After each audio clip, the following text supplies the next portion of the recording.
Honda Fit. Замена радиатора печки.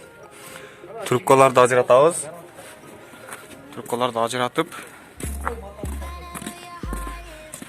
мындай кылып панелди чечебиз. Панель чечилет ушундай болуп. Кийин радиатор печки мына бул жакта турат.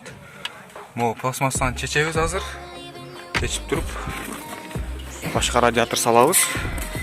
Башка радиатор бул. Мындай болгон радиатор бар экен. Мындай фирманыкы AP 2200 сомго алдык базардан. Ушуну салабыз, кайра обратный процесс. Кайра кандай чачкан болсок, кайра ошентип туруп чогултуп коебуз. Кандай чачылган болсо, кайра ошондой чогултабыз. Баарыны рулевой ажыратылган рулевойдагы. Кайра рулевойду кошобуз.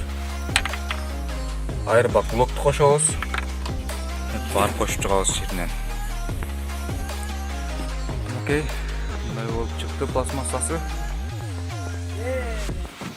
Пластмасса чыккандан кийин бул пластмасса мына радиатор жактан болуп чечебиз. Радиаторду жүрүп алабыз.